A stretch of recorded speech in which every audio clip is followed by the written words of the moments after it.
Hello, friends. Thank you for joining us this evening. I'm your host, Zen Garcia. Pour out doctrine as prophecy, and leave it to all ages forever. The wisdom of Jesus, son of Sirach. Chapter 24, verse 33. Welcome, everybody, and thank you for joining us this evening. I'm your host, Zen Garcia. This is Secrets Revealed here on Truth Frequency Radio, and we are continuing this evening our Genesis Revisited series. Rob Skiba joins me as co-host. Rob, are you there, brother? I am here, Zen. I was just chilling out to your Zen music there in the beginning. Pretty cool. Right on. Yeah. What's that from, anyway? I think it's called the Black Monks or something of that nature, but Chris Gio had selected it. I had sent him some of the Destiny Lab stuff, which, we have that on as well. But yeah. So how are you doing this evening? Yeah, I'm doing good. Yeah, he picked the music for my show too, except for I have my standard intro music, which I've had since I started on Blog Talk, that I sent to him. But he did my commercial intros and out music. He did a good job. I enjoy it. Yeah, he does a really good job. Yeah, so kudos to Chris Gio out there and Truth Frequency Radio. Yeah, man, I'm doing good. I've been teaching myself 3D software Blender and making some progress finally. It's always a daunting task when you open up software and there's like a million, icons and menus for you to choose from, and it's like, what do I do? And some of the tutorial sites that I've been to don't help that much, really, because like they take for granted that you have some experience in some of this stuff, I think. But I found some guys that are out there like, okay, so if you've just gotten started and you're frustrated with everything out there, we feel your pain and we went through it too, and let's show you what you need to know. And they give you some pretty cool projects to start. And I've actually learned quite a bit in the last week and been able to create some cool props working with a couple other guys sending me stuff. So it's been fun. Nice. Yeah, it's always exciting to learn to be able to do things with, the tools that are out there. There's so much now available. And I never become an expert at, all the different things. I get by with just learning what I need to know with different things. But yeah, I'm kind of the same way, sort of a jack of all trades, master of none. I'm constantly, like you, I learn enough to do what I need to do. Then over time, you're like, oh, wow, I didn't know this could do that. Wow, this could do that too. That's amazing, Right, right. Sort of my journey. I'm grateful that at least now my son, coming on board and helping out, that he knows a lot of the other stuff that I never was able to pick up and learn, and now I'm able to focus again on the things that I love to do with, just as far as writing books and putting together research and packaging all that up, and it's nice to be liberated from all that. Yeah. Hey, before I forget, I don't want to run out of time and then forget to mention something. I was going to do a show last night here on TFR, and I realized it was my 200th episode. And I didn't have anything special prepared for it last night. So I was like, I don't want to just do a nothing show for my 200th episode. Because I'm pretty sure I did 200 on Blog Talk just before coming over here. And nice. So I thought what might be fun to do next week on my show is, since you're going to be on my show next week, is we'll make that episode 200 and make it a live call-in, ask us anything. Awesome. The series that we've been doing. That's a great idea. I think people will really enjoy that, and it will give them a chance to, bring up whatever questions they may have, because we've done a lot of information, a lot of shows. Yeah, we have. We've done. A friend of mine, he was asking me if I'd ever heard of Brian Goodell. I'm like, yeah, of course I have. He's a friend of mine, and this is my best friend growing up. He was asking me this. His name's also Brian. He's like, dude, like, because Brian does, he does audiobooks. He does his own reading of his books, and he kind of adds a little flair to a little drama to him. But his fiction novels and whatnot. And my friend Brian was telling me, oh man, he's like, this is so cool. I don't really like reading this stuff, but I love listening to it. And there's so much stuff like in the extra biblical text. I'm like, dude, you have no idea. I said, I've been doing this series for going on almost 200 hours now, probably. Because we did I think we did like 100 hours just on Enoch alone. So we're pushing 200 for everything that we've done so far. So I literally just, because I've got all our shows that we're doing, you and I, in a playlist. So people can go back to the beginning in Genesis 1 and start there. I said, if you like the stuff that complements the biblical narrative, this is several hundred hours worth of content for you. So he's like, yeah, cool, man. So, oh, yeah. If he hasn't started yet, he's got a lot of catching up to do. He'll be watching for a long time. So yeah, good. That's awesome, man. So just for everybody out there, think about what we've been doing so far. If you've enjoyed this series, I suppose we could take questions on other topics too, but I think it would be fun to do a Q&A just on what we've covered in Genesis and Joshua and Jubilees and writings of Abraham and Targums and Enoch, Joshua, all that stuff. So we'll plan on that next weekend. And I enjoyed the Q&A, Ask Us Anything that we did together at the conference there a few weeks. That was fun. So cool. Yeah, I think that's a great idea. Awesome. Perfect way to segment into the 200th show. So yeah, I look forward to that. All right, right on. Well, and this is people, man. People are just this is going to be hard for some. Hopefully it's a very few people in our audience to understand. Hopefully it's just a few people that aren't going to get this. But just so you know, the number 666 follows 665. Right. It's insane. It's crazy. I know. It's crazy. The last show that I did on my channel was a virtual house church this last weekend, and apparently was the 666th episode that I did, and that I've uploaded to my YouTube channel. And of course, I was talking political in the beginning of it and stuff. Like, see, this is proof Rob Skiba is Illuminati, Jesuit, right, Freemason, whatever. Masonic shield, yeah. See, episode 666. I'm like, wow. I'd like to think you're kidding, but sadly, I don't think you are. Right, no. So we're past that now. This episode right here on my YouTube channel is 667. Right on. Well, I'm glad I wasn't on with that one because at least I got left out of that. That would be more ammo. Oh yeah, they did this 666 show together. The 200th Q&A episode on 666. Right. Some people through the roof. So crazy. But we're past that. So. Yeah. Right on. And so where are we? I think we are, if I remember last week, I didn't get to the Joshua account. Joshua. Yeah, that's right. So that's through chapter 16, if memory serves. Let me just look. Yeah. Yes. Yep. Okay. So yeah, if you're ready. I am. Okay, let's go ahead and jump in here. Joshua chapter 16. At that time, Kedorlaomer, king of Elam, sent to all the neighboring kings, to Nimrod, king of Shinar, who was then under his power, and to Tidal, king of Goyim, and to Arioch, king of Elasar, with whom he made a covenant, saying, come up to me and assist me, that we may smite all the towns of Sodom and its inhabitants, for they have rebelled against me these 13 years. And these 4 kings went up with all their camps, about 800,000 men, and they went as they were, and smote every man they found in the road. And the 5 kings of Sodom and Gomorrah, Shinab, king of Admah, and Shemeber, king of Zeboim, Bera, king of Sodom, Bersha, king of Gomorrah, and Bela, king of Zoar, went out to meet them, and they all joined together in the valley of Siddim.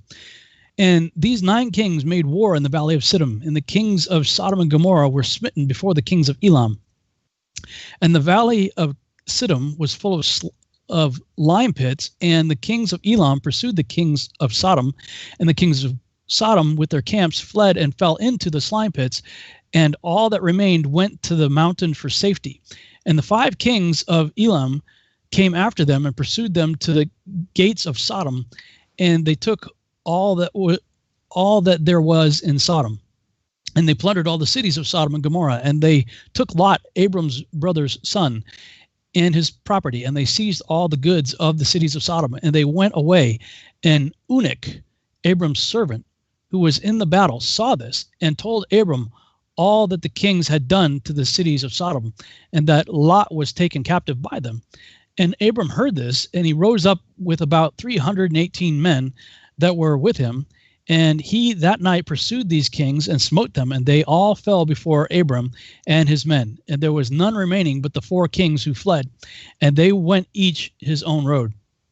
And Abram recovered all the property of Sodom, and he also recovered Lot and his property, his wives and little ones, and all belonging to him, so that Lot lacked nothing. And when he returned from smiting these kings, he and his men passed the valley of Siddim, where the kings had made war. And Bera, king of Sodom, and the rest of his men that were with him went out from the lime pits into which they had fallen to meet Abram and his men. And Adonizedek, that's interesting, Adonizedek of Jerusalem, the same was Shem, went out with his men to meet Abram and his people with bread and wine, and they remained together in the valley of Melech. And Adonizedek blessed Abram, and Abram gave him a tenth from all that he had brought from the spoil of his enemies, for Adonizedek was the priest before God. And all the kings of Sodom and Gomorrah who were there with their servants approached Abram and begged of him to return them their servants whom he had made captive, and to take unto himself all the property. And Abram answered the kings of Sodom, saying, As the Lord liveth, who created heaven and earth, and who redeemed my soul from all affliction, and who delivered me this day from my enemies, and gave them into my hand, I will not take anything belonging to you, that you may not boast tomorrow, saying, Abram became rich from our property that he saved. For the Lord my God, in whom I trust, said unto me, Thou shalt lack nothing, for I will bless thee in all the works of thy hands. And now, therefore, behold, here is all belonging to you. Take it and go. As the Lord liveth, I will not take from you from a living soul down to a shoe tie or thread, excepting the expense of the food of those who went out with me to battle, as also the portions of the men who went with me, Anar, Eshcol, and Mamre. They and their men, as well as those also who had remained to watch the baggage, they shall take their portion of the spoil. And the kings of Sodom gave Abram according to all that he had said, and they pressed him to take of whatever he chose, but he would not. And he went and he sent away the kings of Sodom and the remainder of the men, and gave them orders about Lot, and they went to their respective places. And Lot, his brother's son, he also sent away with his property, and he went with them, and Lot returned to his home to Sodom. And Abram and his people returned to their home to the plains of Mamre, which is Hebron. At that time, the Lord again appeared to Abram in Hebron and said to him, Do not fear, thy reward is very great before me, for I will not leave thee until I shall have multiplied thee and blessed thee and made thy seed like the stars in heaven, which cannot be measured nor numbered. And I will give unto thy seed all these lands that thou seest with thine eyes. To them will I give them for an inheritance forever. Only be strong and do not fear. Walk before me and be perfect. And in the 78th year of the life of Abram, in that year died Reu, the son of Peleg. And all the days of Reu were 239 years, and he died. And Sarai, the daughter of Haran, Abram's wife, was still barren in those days. She did not bear to Abram either son or daughter. And when she saw that she bare no children, she took her handmaid Hagar, whom Pharaoh had given her, and she gave her to Abram for her husband for a wife. And Hagar learned all the ways of Sarai, as Sarai taught her. She was not in any way deficient in following her good ways. And Sarai said to Abram, Behold, here is my handmaid Hagar. Go to her, that she may bring forth upon my knees, that I may also obtain children through her. And at the end of 10 years of Abram's dwelling in the land of Canaan, which is the 85th year of Abram's life, Sarai gave Hagar unto him. And Abram hearkened to the voice of his wife Sarai, and he took his handmaid Hagar, and Abram came to her, and she conceived. And when Hagar saw that she had conceived, she rejoiced greatly, and her mistress was despised in her eyes. And she said within herself, this can only be that I am better before God than Sarai, my mistress. For all the days that my mistress has been with my Lord, she did not conceive. But me the Lord has caused in so short a time to conceive by him. And when Sarai saw that Hagar had conceived by Abram, Sarai was jealous of her handmaid. And Sarai said within herself, this is surely nothing else but that she must be better than I am. And Sarai said unto Abram, my wrong be upon thee, for at the time when thou didst pray before the Lord for children, why didst thou not pray on my account, that the Lord should give me seed from thee? And when I speak to Hagar in thy presence, she despises my words, because she has conceived, and thou wilt say nothing to her. May the Lord judge between me and thee for what thou hast done to me. And Abram said to Sarai, behold, thy handmaiden is in thy hand. Do unto her as it may seem good in thine eyes. And Sarai afflicted her, and Hagar fled from her to the wilderness. And an angel of the Lord found her in the place where she had fled, by a well. And he said to her, do not fear, for I will multiply thy seed, for thou shalt bear a son, and thou shalt call his name Ishmael. Now then return to Sarai thy mistress, and submit thyself under her hands. And Hagar called the place of that well Ber-lahai-roi. It is between Kadesh and the wilderness of Bered. And Hagar at that time returned to her master's house. And at the end of days, Hagar bare a son to Abram, and Abram called his name Ishmael. And Abram was 86 years old when he begat him. That's the Joshua account. Awesome. Which All right. takes the Genesis 15 territory too, I believe. So we can cover that also. Okay, sounds good. I've got a couple things pulled up that are connected to this as well. I'll read from the writings of Abraham. Now when Sarah saw that she bare neither son nor daughter, it grieved her heart. And she said unto me, take therefore Hagar, daughter of Pharaoh, to be thy wife, for she is a woman now. And let her come into my bed, and let her womb be unto thee in the place of mine to raise up seed unto thee. Hagar also was willing to enter this covenant, and it was according to the voice of the Spirit of God. Wherefore Sarah gave Hagar to be my wife, and Sarah and Hagar were as one wife, and to that the seed of Hagar might be also the seed of Sarah. For Hagar had been raised by Sarah, and had been taught by her, and had followed Sarah in ways of righteousness. And when I came in unto Hagar in Sarah's bed, she conceived. And when Hagar saw that she had conceived, she rejoiced greatly, and began to be lifted up in pride, and to despise Sarah. And she taunted Sarah, saying, surely I am better than thee, for in all the years thy Lord hath lain with thee, thou hast not conceived. But lo, in this short time I have conceived from the seed of my Lord. And Sarah was grieved in her heart, and she said unto me, surely Hagar hath wronged me, and thou also hast contributed to her wrong, for she hath spoken despitefully to me in thy presence, yet thou hast done nothing to correct her. But I replied to Sarah, surely Hagar is thy child, for thou hast instructed her from her youth. Correct her therefore as seemeth thee good. However, when Sarah attempted to correct Hagar, Hagar grew angry and determined to return unto her father's people.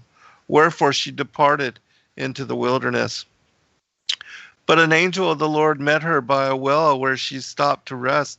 And he said unto her, Hagar, daughter of Sarah, who gave thee unto her husband Abraham, and took thee into her own bed, that thou mightest raise up seed unto her? Why art thou thus fleeing into the wilderness from the camp of Abraham? And Hagar replied, I am returning to the land of my father, for it grieveth me to be bound to Sarah. And the angel of the Lord said unto her, return unto Sarah, and be subject unto her, for she is given to thee to be a mother unto thee, and this seed is hers as well as yours. The Lord will multiply thy seed exceedingly, so that it shall not be numbered for multitude, and thou shalt bear a son, and shall call his name Ishmael, because the Lord hath heard thy prayers, and answered them, He will be a man of the desert and a man of war. Nonetheless, many shall join themselves unto him, and his people shall be great. Hagar replied, What shall I say? Is the name of him who beareth these glad tidings? And the angel replied, Bir Laharoi, for know thou that God seeth thee in all places, whithersoever thou shalt be. And Hagar said, I know that God seeth me, for he hath this day sent his angel to minister unto me. Wherefore Hagar returned into the tent of Sarah, and at the appointed time she bare unto me a son, and I called his name Ishmael, according to the word of the angel. And I was 86 years old when Hagar bare Ishmael unto me. I'll stop there for this particular one. Did you want to go ahead and go into the King James? Yeah, sure. I'm looking up what Ishmael means. Ishmael. Oh, God will hear. Yeah. Okay. Let me switch over to Genesis 15. Oops. Hang on a second. Okay. Genesis 15.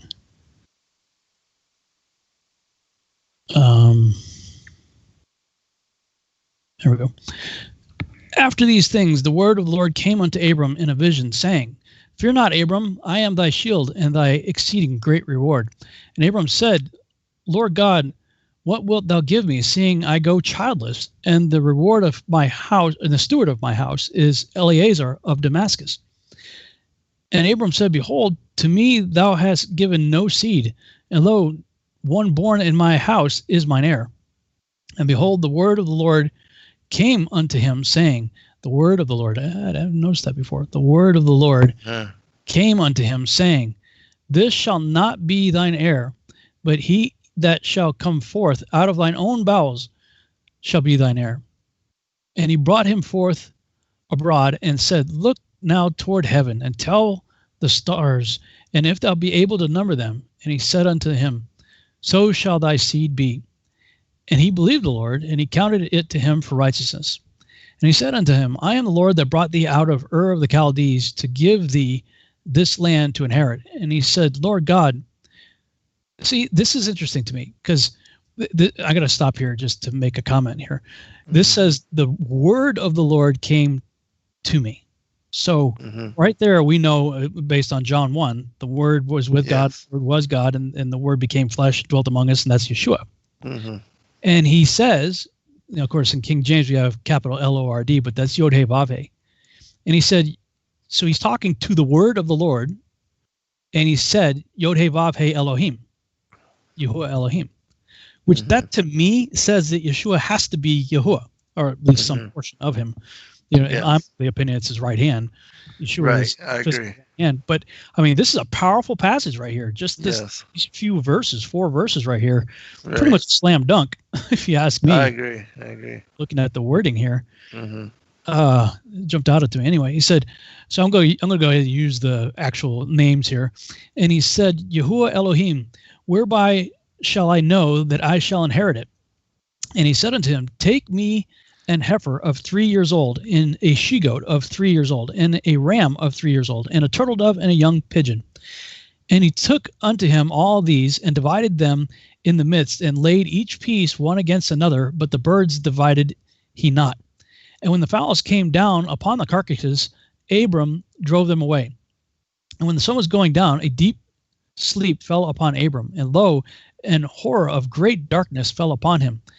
And he said unto Abram, Know of a surety that thy seed shall be a stranger in a land that is not theirs, and shall serve them, and they shall afflict them 400 years. And also that nation whom they shall serve will I judge, and afterward shall they come out with great substance. And thou shalt go to thy fathers in peace. Thou shalt be buried in a good old age. And in the 4th generation they shall come hither again, for the iniquity of the Amorites is not yet full. And it came to pass that when the sun went down and it was dark, behold, a smoking furnace, and a burning lamp that passed between those pieces. In the same day, Yahuwah made a covenant with Abram, saying, Unto thy seed have I given this land, from the river of Egypt unto the great river, the river Euphrates. The Kenites, the Kenizzites, the Cadmonites, and the Hittites, and the Perizzites, and the Raphaims, and the Amorites, and the Canaanites, and the Girgashites, and the Jebusites. Wow, a lot going on here, too. Something else I want to address is there's this, I don't know where people come up with some of the things they come up with, but there's this, I'll just say it, this Black Hebrew Roots movement out there that's trying to claim a 400-year prophecy for themselves. This is only a 400-year prophecy that's in here. It's actually 430 years tall. We'll have to talk about that after. Yes.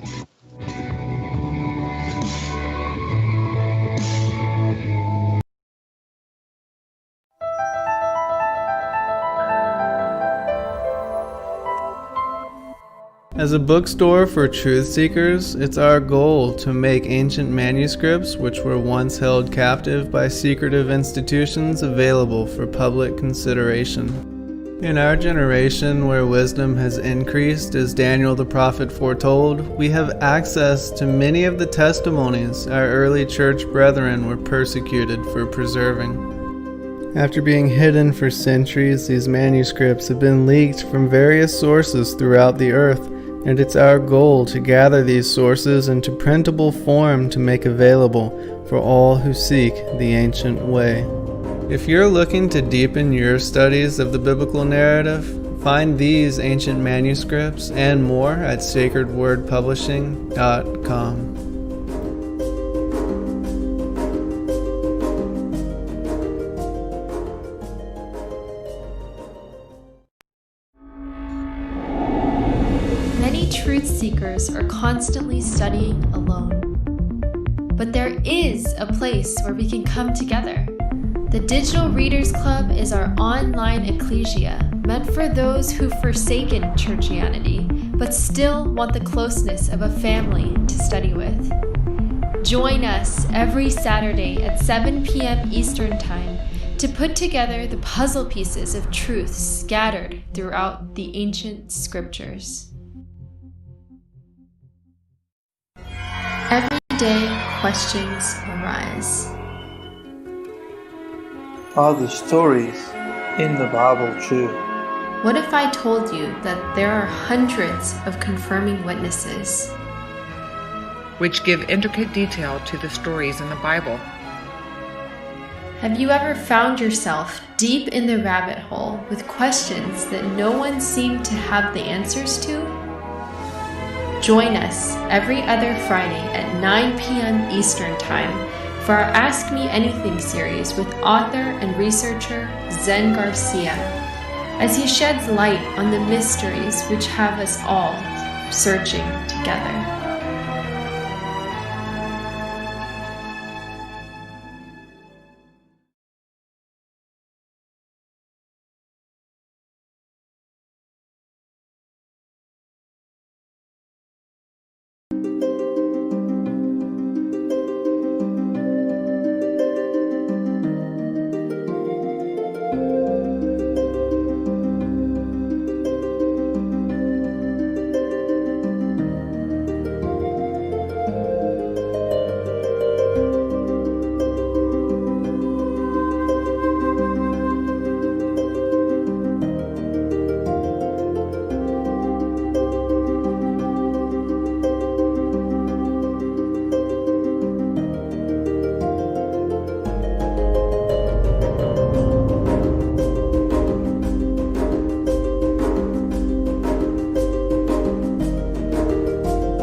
Why should I risk the safety of my person, seeing that I know not whether Israel possesses merits making them worthy of redemption? I have reckoned up the years with care, and I have found that but 210 have elapsed since the covenant of the pieces made with Abraham. And at that time thou didst ordain 400 years of oppression for his seed. But God overturned all his objections. He spake to Moses, saying, I will be with thee. Whatever thou desirest I will do, so that the redemption will in very truth be realized through me, in accordance with my promise to Jacob. The little ones that Israel will carry up out of Egypt, I will provide with food for 30 days. This shall prove to thee in what manner I will supply the needs of all. And as I will be at thy side, thou hast no need to fear any man. Respecting thy doubt whether Israel deserves to be redeemed, this is my answer. They will be permitted to go forth from Egypt on account of the merits they will acquire at this mountain, whereon they will receive the Torah through thee. And thy reckoning of the end is not correct, for the 400 years of bondage began with the birth of Isaac, not with the going down of Jacob into Egypt. Therefore, the appointed end hath come. I'll turn it back over to you, Rob. Yeah, I'm glad you what was that from? What were you reading from? This is the Legends of the Jews, and there was a second witness as well from the Perk D. Rabbi Eleazar, but I'll just, turn it over to you. I don't want to read it. It's a little bit longer. Well, yeah, but it's important that that prophecy begins with Isaac. Exactly. It doesn't begin in 1619 Right. AD. Right. I mean, that's what people are saying. There's a whole group of people out there saying that. That's Genesis, was it 15:13? Know of a surety that thy seed shall be a stranger in a land that is not theirs. And let me see if I can get this on the way. And shall serve them, and they shall afflict them 400 years. The way I'd have to go back and look at this. It's been a long time since I did, but there's something to do with the grammar here and the way that the commas are, because they didn't have punctuation like we do. Mm-hmm.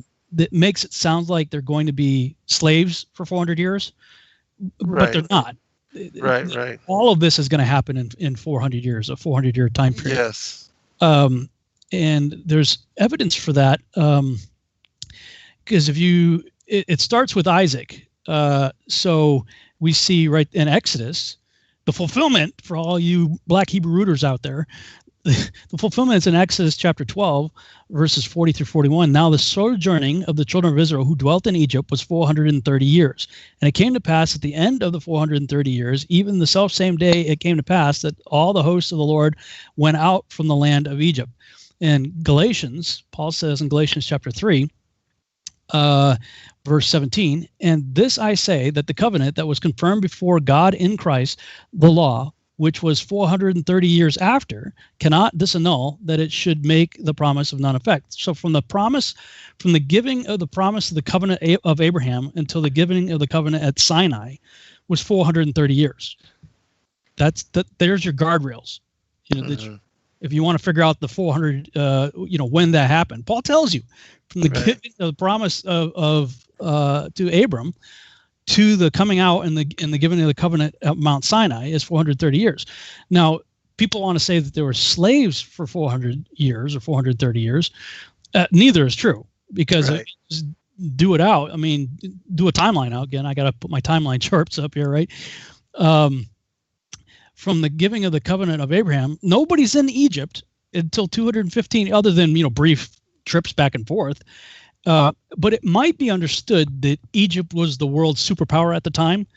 So in that sense, you may have been, like we say, we're living in Babylon, even though we live in the United States, we're under like a Babylonian system, that you may say at that time we're under an Egyptian system. Egyptian world power existed at that time.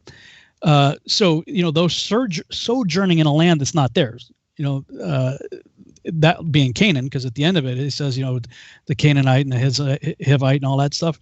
But nobody's really in Egypt for any length of time until Joseph is sold into slavery. Joseph is born, and Joseph sold into slavery at 17 years old. So that's 215 years. 215 years from the covenant of Abraham until Joseph is is sold into slavery, and the house of Jacob comes down at 215 because of the famine in the land. Joseph is a slave there, and there's the Potiphar situation. He's in prison and all that stuff, and then he gets out, and then he's made basically second in charge of Egypt, and facilitated the saving of many people during the famine. And that's when Jacob, the house of Jacob, came down, I think numbering 70 people. That's at 215. And then they're all ruling and reigning basically like regional governors. They're living quite well in the land of Goshen for an extended period of time. And then, and I forget what passage this is in, I believe it's in the book of Isaiah, that talks about that they were afflicted by the Assyrian in Egypt. The Pharaoh at the time of the Exodus was not a native born Egyptian. He was an Assyrian conqueror who came in, and Chuck Missler did a whole thing on this. It was quite eye-opening, quite illuminating. And it makes sense because if you got 215 here, the house of Jacob comes down there. Everybody's living well in Goshen, surviving the famine and doing well down there. And then a Pharaoh shows up that didn't know Joseph. Well, I mean, usually one of the prerequisites for ruling a country is knowing your country's history. Unless you're a conqueror, if you're a native-born American and you're running for president, you darn well better know the last 200 years of American history, at least. So for a ruler to show up, sometime within 100 years or so after the house of, after Joseph did his thing, and not to remember Joseph, that'd be pretty ridiculous. So Chuck Missler's teaching on the Assyrian that came and afflicted them in Egypt makes a lot more sense in that regard. And so best I can figure, the most you can account for them being slaves in Egypt would be at the high side 100 years. I tend to think probably more along 80, that they became slaves right before the birth of Moses. And of course, we know the story of Moses being put in the river, Pharaoh's daughter finding him, and he gets raised in the house of Pharaoh. So 40 years in the house of Pharaoh. Then he kills the Egyptian, and then he's 40 years in the wilderness being a shepherd. Right. And then he gets the call at age 80 to go back and say, hey, let my people go. And then there's 40 years wandering in the wilderness. Right. So it appears the max amount you can get for slaves in Egypt would have been 100 years, more likely closer to 80 years. But the point is, both Exodus and Galatians, two witnesses, confirm that the 400-year prophecy of Genesis chapter 15 happened thousands of years ago. Exactly. Not 1619. That's funny. It's ridiculous. It's funny to me how people, will read and make it fit wherever they want to, just like with what we were talking about with Sarah being mentioned in this writings of Abraham as being blue-eyed and rosy-cheeked and right. Yeah. Yeah, that was point blank too. Mm-hmm. And even in the the Testament, as the testimonies of Pontius Pilate to Tiberius Caesar, Yahushua is described as having golden chestnut hair and gray or blue eyes. These are eyewitness accounts, but yet they don't want to accept, and would throw all that out as well. And then the Archgo volume, which we're going to be releasing that as well, also provides another description of Yahushua. Go ahead. Yeah, I just looked to my right here in my little bookshelf by my desk.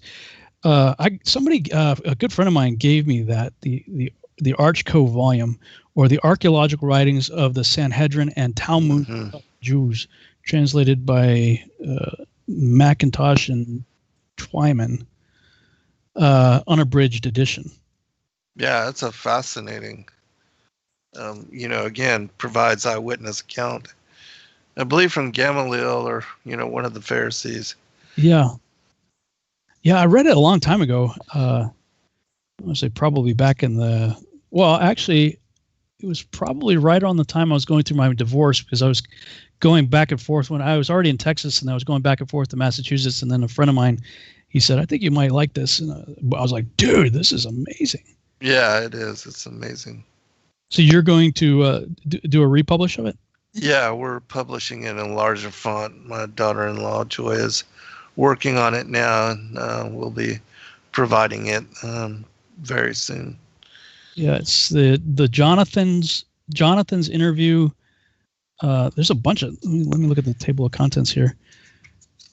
You got me excited. I might want to have to go back and read this again. Oh yeah. I just remember being like pretty deeply touched when I read it. Like, wow. Mm-hmm. Yeah, because it's all the eyewitness accounts from people living during that time, that walked with and were experienced the wonders of Yahushua's incarnation and the mortal embodiment. Yeah, chapter 1, how these records were discovered. Chapter 2, a short sketch of the Talmuds. Chapter 3, Constantine's letter in regard to having 50 copies of the scripture written and bound. Chapter 4, Jonathan's interview with the Bethlehem shepherds. So the shepherds that came to baby Jesus. Yes. Mm. Letter of Melcher, priest of the synagogue at Bethlehem. Chapter 5, Gamaliel's interview with Joseph and Mary and others concerning Jesus. Chapter 6, report of Caiaphas to the Sanhedrin concerning the execution of Jesus. Chapter 7, report of Caiaphas to Chapter 8, Voluse's notes Acta Pilati, or Pilate's report to Caesar of the arrest, trial, and crucifixion of Jesus. That was the one I think that really touched me. Yes. If I remember right. Chapter 9, Herod Antipater's defense before the Roman Senate in regard to his conduct at Bethlehem.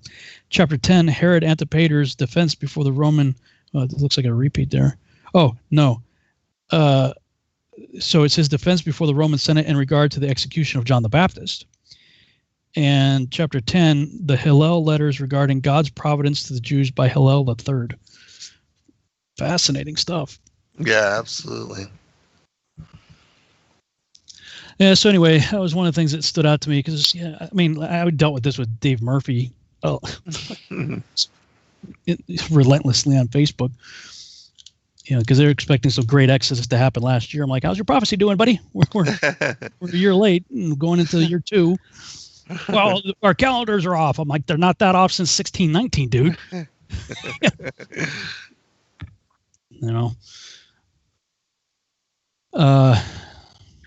That's about all I had for that. Did you have any commentary on those chapters?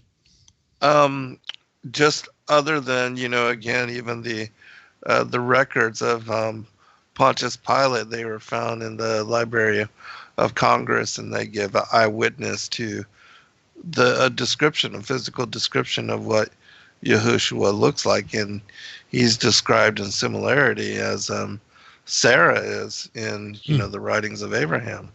And so but then everybody else that, as far as the biblical Hebrews and the belief that Jesus was black, all the eyewitness confirming, eyewitnesses from the time that he was crucified, and Pontius Pilate and his report to Tiberius Caesar, Gamaliel, and others, they say otherwise, but yet, people won't accept it as evidence because it refutes their belief. Mm-hmm. Yeah, and let me just clarify, for anybody that might want to jump to conclusions here, I don't care if he was plaid and pink polka dot. It doesn't matter to me. Like what color he was means nothing. Nothing, right? To me. But when I look in the text, this is what I see.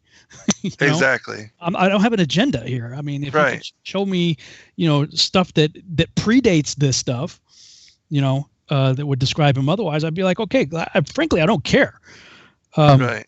The amount of melanin in somebody's skin as a barometer for whether or not anything should come into consideration is stupid, and some of these people, I'm like, okay, just tell me what shade I got to be, because I'll work on it.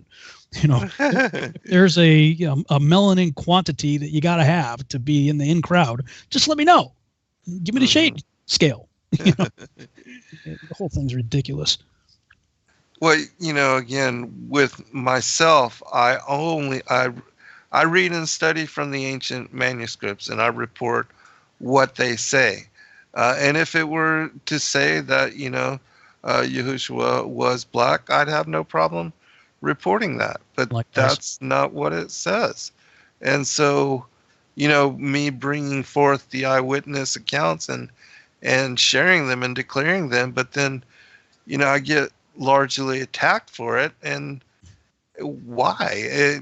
Why? I'm reading. Exactly. And this isn't something that I wrote.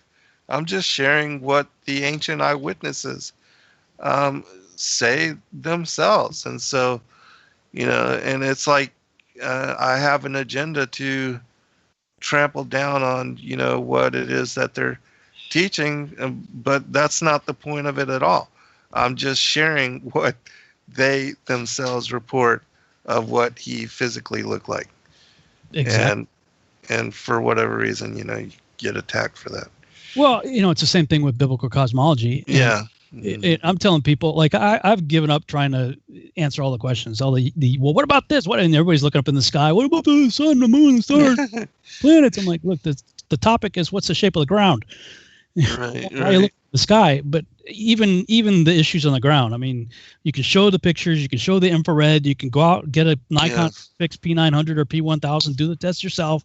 It doesn't matter. Like, you're never going to convince these people. And so my thing is like, yeah, after 5 years, I'm moving on, guys. I've done all I can. I'm feeding myself at this point, but it's out there. Yeah, my current position on it is, look, I'm not going to try to convince you that the Earth's flat. I will, however, prove to you that the people in the Bible believed it, which by extension means the Holy Spirit believed it. Now you got a problem to deal with. Have a nice day. Yeah, right. Exactly. Like, I didn't write it, like you said. I'm just telling you what it says. That's right. And if you're intellectually honest with the text, which unfortunately very few people are these days, it says what it says. Exactly. Way around it. So. Exactly. I agree. So I can catch us up on Genesis also with chapter 16 based on some of the stuff we read, because this is the issue. Sure. So I'll go ahead and read. After that, I'll read the Targum. Okay. King Jimmy, chapter 16. Now Sarai, Abram's wife, bare him no children, and she had an handmaid, an Egyptian, whose name was Hagar. And Sarai said unto Abram, Behold, now Yahuwah hath restrained me from bearing. I pray thee, go in unto my maid. It may be that I may obtain children by her. And Abram hearkened to the voice of Sarai. And Sarai, Abram's wife, took Hagar, her maid, the Egyptian, after Abram had dwelt 10 years in the land of Canaan, and gave her to her husband Abram to be his wife. And he went in unto Hagar, and she conceived. And when she saw that she had conceived, her mistress was despised in her eyes. And Sarai said unto Abram, My wrong be upon thee. I have given my maid into thy bosom. And when she saw that she had conceived, I was despised in her eyes. Yahuwah judge between me and thee. And Abram said unto Sarai, Behold, thy maid is in thine hand. Do to her as it pleases thee. And when Sarai dwelt hardly with her, she fled from her face. And the angel of Yahuwah found her by a fountain of water in the wilderness, by the fountain in the way to Shur. And he said, Hagar, Sarai's maid, whence camest thou, and whither wilt thou go? And she said, I flee from the face of my mistress Sarai. And the angel of the Lord said unto her, Return to thy mistress, and submit thyself under her hands. And the angel of Yahuwah said unto her, I will multiply thy seed exceedingly, that it shall not be numbered for multitude. And the angel of Yahuwah said unto her, Behold, thou art with child, and shalt bear a son, and shall call his name Ishmael, because Yahuwah hath heard thy affliction. And he will be a wild man, his hand will be against every man, and every man's hand against him, and he shall dwell in the presence of all his brethren. And she came to, and she called the name of Yahuwah that spake unto her, The God sees me. For she said, Have I also here looked after him, and seeth me? Wherefore the well was called Bir Lahai-Haroi. Behold, it is between Kadesh and Bered. And Hagar bare Abram a son, and Abram called his son's name, which Hagar bare Ishmael. And Abram was fourscore 106 years old when Hagar bare Ishmael to Abram. This just shows again, like, the children of Abraham are blessed. Mm-hmm. You know, I mean, it gives a prophecy that he's going to be a wild man and all that, but it's like, look, you're going to have. He promised Abraham that his seed is going to be like the stars of heaven. This is his seed. Yes.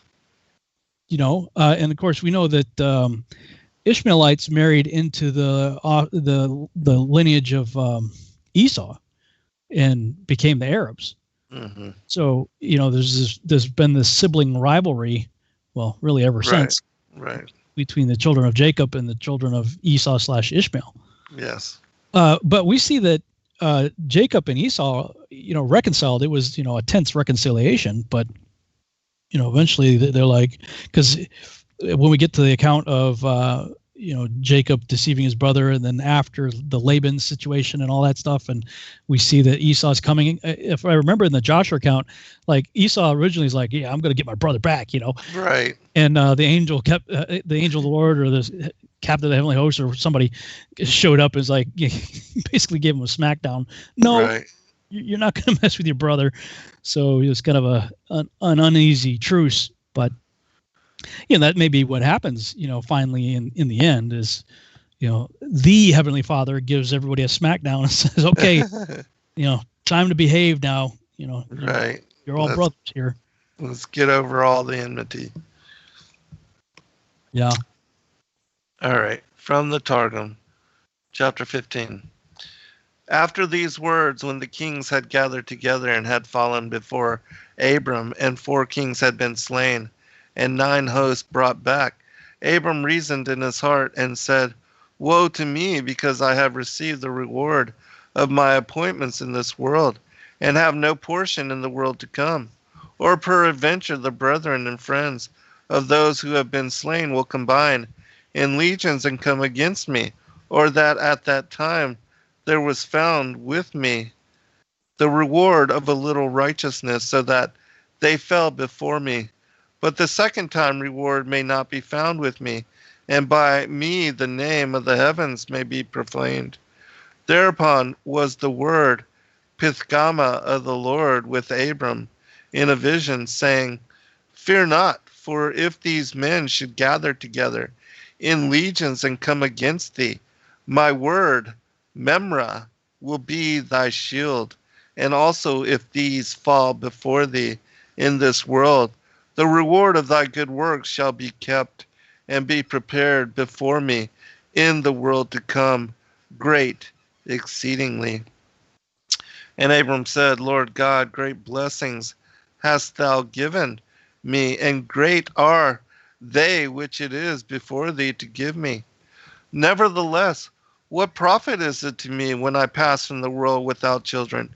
And Eleazar the manager, Pharnasath, the son of sustenance of my house, by whose hands signs were wrought for or to me in Damascus, accepts to be my heir.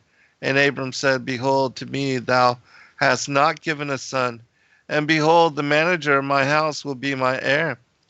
And behold, a word from before the Lord was to him, saying, he shall not be thine heir, but a son whom thou wilt beget shall be thy heir.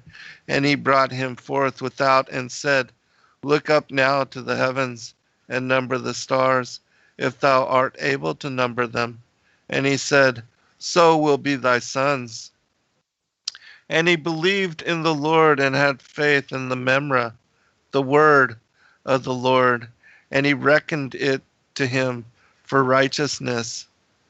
Lizeku, because he parleyed not before him with words. And he said to him, I am the Lord who brought thee out of the fiery furnace of the Kasdai to give thee this land to inherit. And he said, Lord God, by what may I know that I shall be the heir of it? And he said, bring me oblations and offer before me an heifer of 3 years, and a goat of 3 years, a ram of 3 years, and a dove, and the young of a pigeon. And he brought all these before him, divided them in the midst, and set in order every division, over against its fellow, but the fowl he divided not. And there came down idolatrous peoples, which are like to unclean birds, to steal away the sacrifices of Israel. But the righteousness of Abram was a shield over them.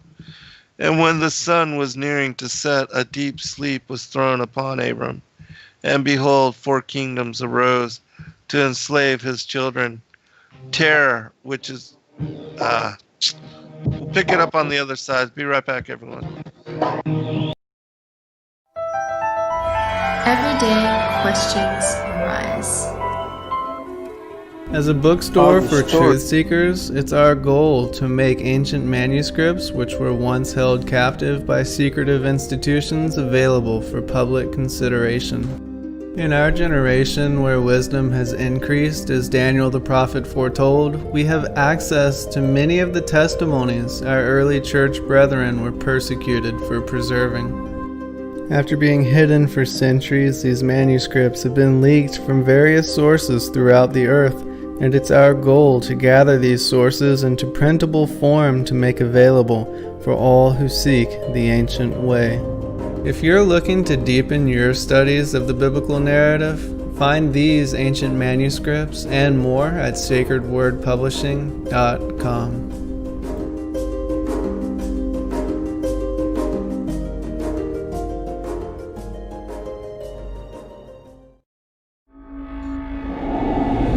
Many truth seekers are constantly studying alone.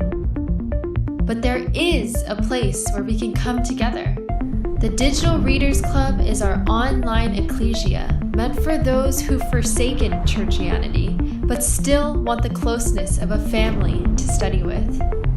Join us every Saturday at 7 p.m. Eastern Time to put together the puzzle pieces of truth scattered throughout the ancient scriptures.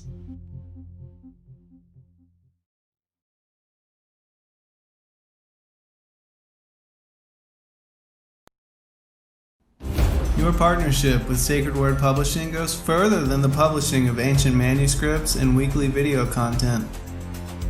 You also make a huge impact across the earth in orphanages in Myanmar, India, Uganda, and Kenya.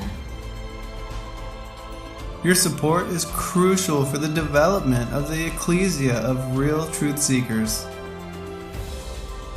We thank you for joining us in hosting Secrets Revealed, Momentary Zen, the Digital Readers Club, Ask Me Anything series, and other shows that have helped lead so many to the truth of salvation. To become even more involved, please visit patreon.com/sacredwordpublishing, where you can partake in exclusive, interactive, patron-only content and help us continue shining the light of love in this darkened world.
Hello friends, thank you for joining us this evening. I'm your host, Zen Garcia.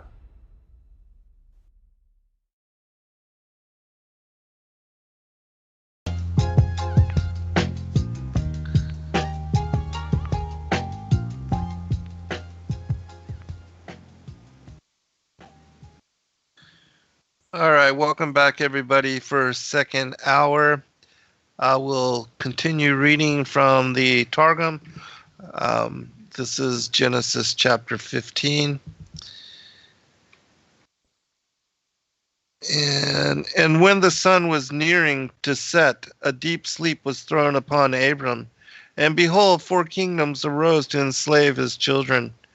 Terror, which is Babel, darkness, which is Madai, greatness, which is Javan, decline, which is Pharas, which is to fall and to have no uplifting, and from whence it is to be that the children of Israel will come up. And he said to Abram, knowing thou must know that thy sons shall dwell in a land not their own, because thou hast not believed, and they will subjugate and afflict them 400 years. And also that the people whom they shall serve I will judge with 250 plagues, and afterwards they shall go forth into liberty with great riches. And thou shalt be gathered to thy fathers, thy soul shall rest in peace, and thou shalt be buried in a good old age. And in the 4th generation of thy sons, they will return hither to inherit, because the guilt of the Amorite is not yet complete. And when the sun had set, there was darkness, and behold, Abram saw Gehenna ascending, smoke with flaming coals and burning flakes of fire, wherewith the wicked are to be judged. And behold, he passed between those divisions. Jerusalem. After these words, when all the kings of the lands and the sultans of the provinces had gathered together and had made war against Abram the just, and had fallen before him, and he had slain of them 4 kings and had brought back 9 hosts, did Abram the just reason in his heart and say, woe now to me, because I have received the reward ordained in the present world, and have no portion in the world to come. Or peradventure the brethren and kindred of the slain who have fallen before me, who are in their cities and provinces, will combine in great legions and come against me. Or peradventure there were in my hand a few commandments in the former times, so that they fell before me when they had risen up against me. Or it may be that righteousness was found in me at the former times, that they fell before me. But at the second time it may not be found, and the heavenly name will be profaned in me. Then was the word of prophecy from the Lord unto Abram the righteous, saying, fear not, Abram, though they should gather together and come against thee with many legions, my word shall be thy reward, and thy shield in this world, and a protector over thee all the days of the world to come. And though I deliver up thy adversaries before thee, in this world the reward of thy good works is prepared for thee also before me in the world to come. And Abram said before thee, I supplicate mercy, O Lord God. Manifold blessings thou hast given me, and many hast thou before thee still to give. Nevertheless, what profit have I who go from the world childless, and Eleazar the son of my house, by whose hands signs were wrought for me, in Damascus expecteth in himself to be my heir. And he said to him, I am the Lord who brought thee out of the fiery furnace from Ur of the Kasdai, and a turtle and a young pigeon. And he brought before him all these and divided them into divisions, set one part over against its fellow. But the fowl he divided not. And when the birds descended, they came not nigh the divisions. Those birds are unclean fowl, and those unclean fowl are the kingdoms of the earth, which are worshippers of idols, and which counsel evil counsels against the sons of Israel. But the integrity of the righteous Abram hindered them, and when the sun was going down to set, a sleep profound and sweet fell upon Abram. And behold, Abram saw 4 kingdoms, which should arise to being, his sons into subjection, and terror, the greatness of darkness fell upon him. Terror, that is Babel, darkness, that is Media, greatness, that is Greece, fell, that is Edom, Rome, that fourth kingdom which is to fall, and never to rise again forever and ever. And behold, the sun went to set, and there was darkness. And Abram beheld till the seats were arrayed, and the thrones set forth. And lo, Gehenna, which was prepared for the wicked in the world to come, enveloped in burning flakes and flames of fire, into which the wicked had fallen, when in their lives they rebelled against the law, while the just who had been delivered from affliction. And all were seen by Abram, while he passed between those divisions. In that day the Lord ordained a covenant with Abram, that he would not judge therein his sons, but would deliver them from the kingdom, saying, To thy sons will I give this land, from Nilos of Mizraim unto the great river, the river Phareth, the Shalmaiah, and the Kenazah, and the Kadmonah, and the Hittite, and the Pharisee, and the Giberah, and the Amore, and the Kine, and the Girgashe, and the Jebusite, Jerusalem, and all the sons of the east. Chapter 16. But Sarah, the wife of Abram, had not borne to him, but he had a handmaid, a Mizraitha, and her name was Hagar, a daughter of Pharaoh, whom he gave to him as a handmaid at the time that he received her, being struck by the word from before the Lord. And Sarah said to Abram, Behold, now the Lord hath restrained me from bearing. Go to my handmaid, and set her free. Perhaps I may be builded by her. And Abram hearkened to the word of Sarah. And Sarah, the wife of Abram, took Hagar the Mizraitha handmaid, when Abram had dwelt 10 years in the land of the Canaan, and set her free, and gave her to Abram, her husband, to wife. And he went unto Hagar, and she conceived, and she saw that she had conceived, and the honor of her mistress was despised in her eyes. And Sarah said to Abram, All my affliction is from thee, being secure that thou wouldst do me justice. I left the land and house of my father, and came up with thee to a foreign land, and forasmuch as I was not able to become a mother, I set free my handmaid, and gave her to lie in thy bosom. And she seeth that she had conceived, and my honor is despised before her. But now is my affliction manifest before the Lord, who will spread peace between me and thee, and the land shall be replenished from us, nor shall we need the help of the progeny of Hagar, the daughter of Pharaoh, Bard Nimrod, who threw thee into the furnace of fire. Jerusalem. And Sarah said, My judgment and my affliction are delivered into thine hand. I left the house of my birth and the house of my father, and came with thee in the faith of the heavens. I have gone in with thee before kings, before Pharaoh, king of Mizraim, and before Avimelech, king of the Philistines. And I have said of thee, He is my brother, so that they might not kill thee.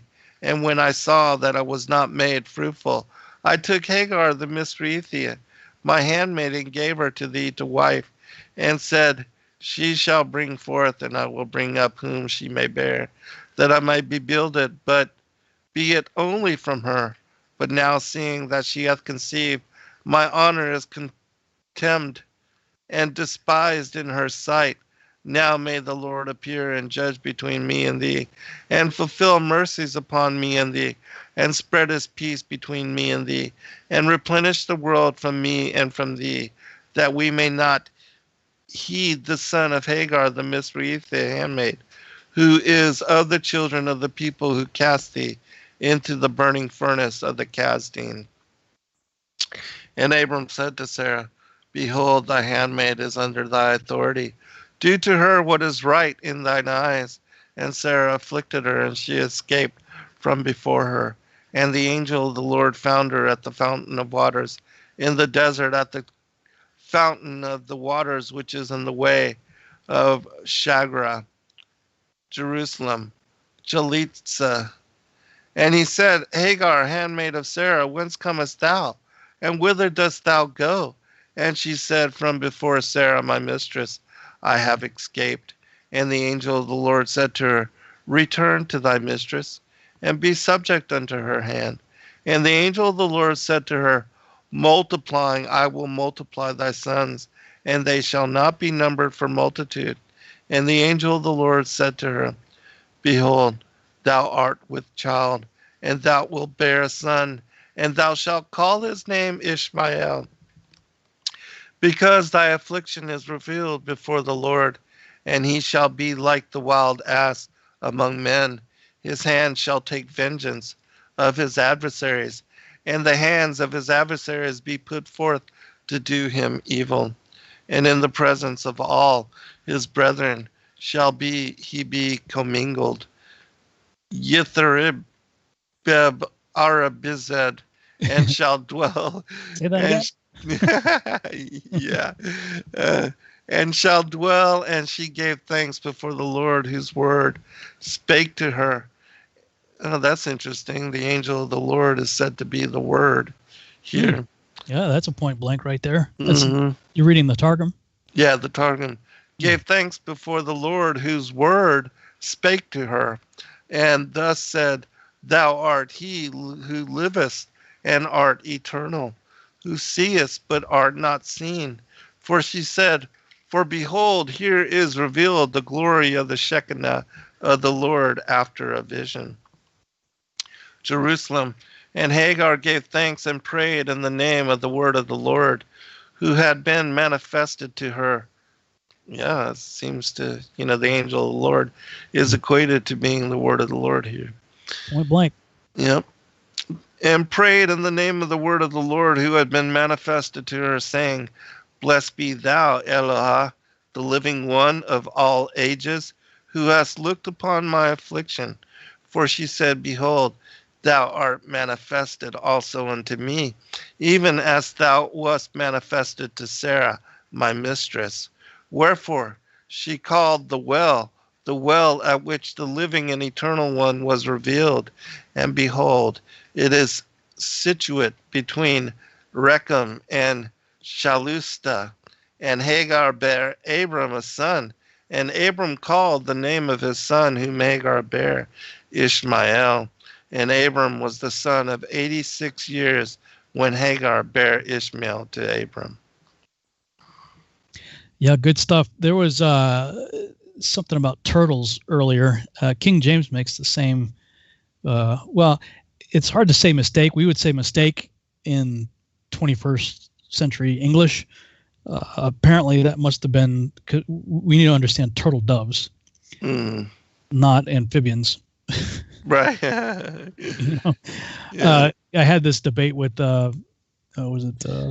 Mike Hoggard back in like 2013. I'm like, yeah, okay, because he's like Captain King James only, like nothing else, And I'm like, okay, well, go ahead and bring turtles, see what happens, Right. It's not what anybody that see you do that would laugh you to scorn. Turtles, loves. It is interesting, though. I think you read this last week because some of it sounded familiar to me about the animals representing kingdoms that was in the Genesis 15 covenant. Right. Yeah, actually, in the writings of Abraham, it describes how those animals are connected to different aspects. And so, yeah, and because I had read that last week, I didn't read it again here, but so the writings of Abraham is just complementing the Targum. Yeah, it's it brings forth exactly, even the dream of the darkness and the four kingdoms and the Gehenna.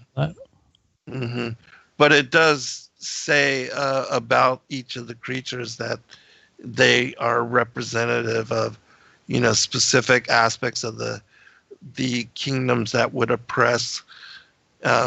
Just like even Daniel's vision. But yeah, and then the doves were connected to the word of the Lord as Messiah. Yeah, so this Targum had to have been the one you're reading. Well, I don't know if it was in Jerusalem or whatever, but it had to have been post first century for them to have understood Rome. Yeah. Because it said parenthetically. Yeah, it does. It does have that in that. Yeah. Like Greece was this and that, and it said parenthetically Rome, or that was just that was the insert.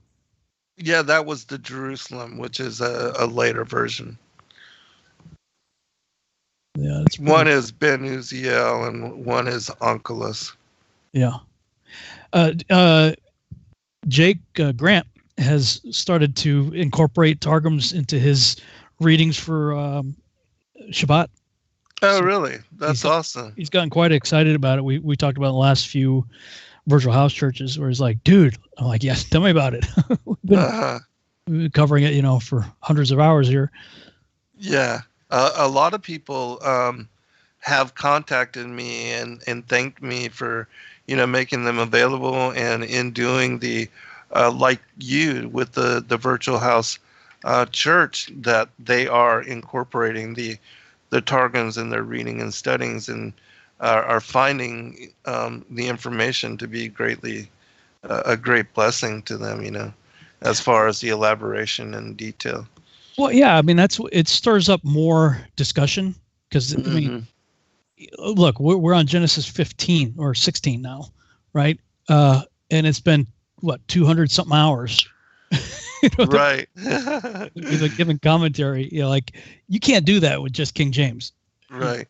If that's all you have, then you're missing so much. And this, well, I mean, I've always believed that the angel Lord, whenever he appeared, was a pre-incarnate Yeshua anyway.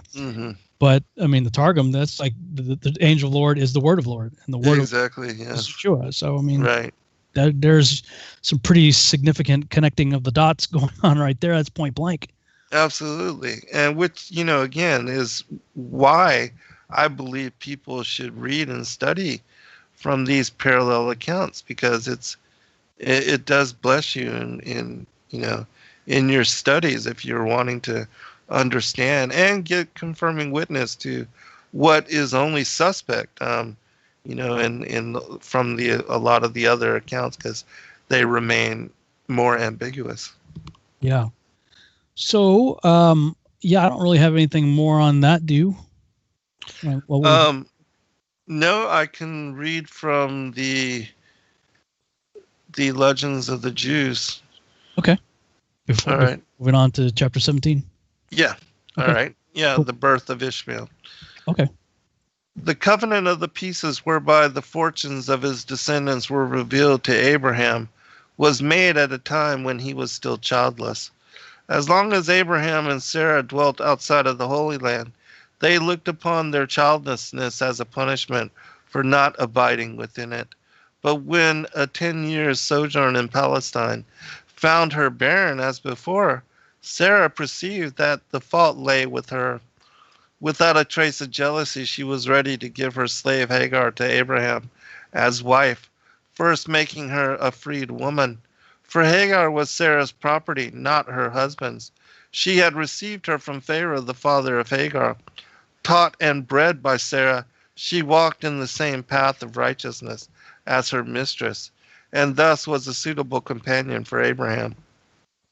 And instructed by the Holy Spirit, he acceded to Sarah's proposal. No sooner had Hagar's union with Abraham been consummated, and she felt that she was with child, than she began to treat her former mistress contemptuously, though Sarah was particularly tender towards her in the state in which she was. When noble matrons came to see Sarah, she was in the habit of urging them to pay a visit to poor Hagar too. The dames would comply with her suggestion, but Hagar would use the opportunity to disparage Sarah. My lady Sarah, she would say, is not inwardly what she appears to be outwardly. She makes the impression of a righteous, pious woman, but she is not, for if she were, how could her childlessness be explained after so many years of marriage, while I became pregnant at once? Sarah scorned to bicker with her slave, yet the rages she felt found vent in these words to Abraham. It is thou who art doing me wrong. Thou hearest the words of Hagar, and thou sayest not to oppose them? And I hope that thou wouldst take my part. For thy sake did I leave my native land and the house of my father, and I followed thee into a strange land with trust in God. In Egypt I pretended to be thy sister, that no harm might befall thee. When I saw that I should bear no children, I took the Egyptian woman whose slave Hagar, and gave her unto thee for wife, contenting myself with the thought that I would rear the children she would bear. Now she treats me disdainfully in thy presence. Oh, that God might look upon the injustice which hath been done unto me, to judge between thee and me, and have mercy upon us. Restore peace to our home, and grant us offspring, that we have no need of children from Hagar, the Egyptian bondwoman of the generation of the heathen, that cast thee in the fiery furnace. Abraham, modest and unassuming as he was ready to do justice to Sarah, and he conferred full power upon her to dispose of Hagar according to her pleasure. He added but one caution. Having once made her a mistress, we cannot again reduce her to the state of a bondwoman. Unmindful of this warning, Sarah exacted the services of a slave from Hagar. Not alone this, she tormented her, and finally she cast an evil eye upon her, so that the unborn child dropped from her, and she ran away. On her flight she was met by several angels, and they bade her return, at the same time making known to her that she would bear a son, who should be called Ishmael, one of the 6 men who have been given a name by God before their birth, and the others being Isaac, Moses, Solomon, Josiah, and the Messiah. 13 years after the birth of Ishmael, the command was issued to Abraham that he put the sign of the covenant upon his body and upon the bodies of the male members of his household. Abraham was reluctant at first to do the bidding of God, for he feared that the circumcision of his flesh would raise a barrier between himself and the rest of mankind. But God said unto him, Let it suffice thee that I am their God and thy Lord, as it sufficeth the world that I am its God and its Lord. Do you want me to stop here or continue to finish out this part? We got 3 minutes before the break. You can probably keep going, I guess. All right, yeah. All right, sounds good. Abraham then consulted with his 3 true friends, Aner, Eshcol, and Mamre, regarding the command of the circumcision. The first one spoke and said, Thou art nigh unto 100 years old, and thou considerest inflicting such pain upon thyself? The advice of the second was also against it. What, said Eshcol, thou choosest to mark thyself, so that thy enemies may recognize thee without fail? Mamre the third was the only one to advise obedience to the command of God. God succored thee from thy fiery furnace, he said. He helped thee in the combat with the kings. He provided for thee during the famine, and thou dost hesitate to execute his behest. Concerning the circumcision, accordingly Abraham did as God had commanded in bright daylight, bidding defiance to all, that none might say, had we seen him attempt it, we should have prevented him. The circumcision was performed on the 10th day of Tishri, the day of atonement, and upon the spot on which the altar was later to be erected in the temple, for the act of Abraham remains the never-ceasing atonement for Israel. Wow. Interesting. That's wild, man. And he's talking with giants. Hey, what do you think? Yeah, right, exactly, yeah. Wow, that's pretty hardcore right there. Mm-hmm, very interesting. And I wasn't aware of it being on the Day of Atonement either. No, I wasn't either. But yeah, that is fascinating. Yeah, very interesting. Yeah, he's almost 100 years old, and they're like, dude, really? You're going to do that? Right. Oh, my gosh, the pain, yeah. Although it is, they're like that you're going to be known among, like, what do they have, like a penis checking schedule or something? How would they know? Like, Right, you know, right. like, how would anybody know? How it's Mhm. been like, it's, it seems strange to me, that, like, it's a big deal. I mean, I get it, I understand it, but like, who was checking? Right. And, You know? unless they're like bathing in the nude. Yeah, there must be some Yeah. kind of outdoor something or another that they're doing, Yeah. or at least getting naked frequently enough to be noticed by people anyway. Hmm. Yeah, because the distinction, certainly they were considerate of it. All right, we'll be right back, everyone.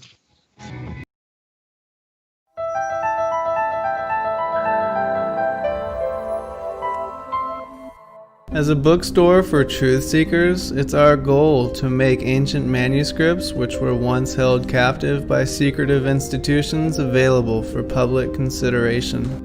In our generation, where wisdom has increased as Daniel the prophet foretold, we have access to many of the testimonies our early church brethren were persecuted for preserving. After being hidden for centuries, these manuscripts have been leaked from various sources throughout the earth, and it's our goal to gather these sources into printable form to make available for all who seek the ancient way. If you're looking to deepen your studies of the biblical narrative, find these ancient manuscripts and more at sacredwordpublishing.com.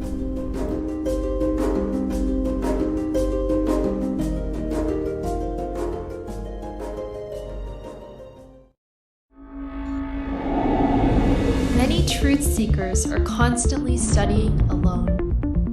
But there is a place where we can come together. The Digital Readers Club is our online ecclesia meant for those who've forsaken churchianity but still want the closeness of a family to study with.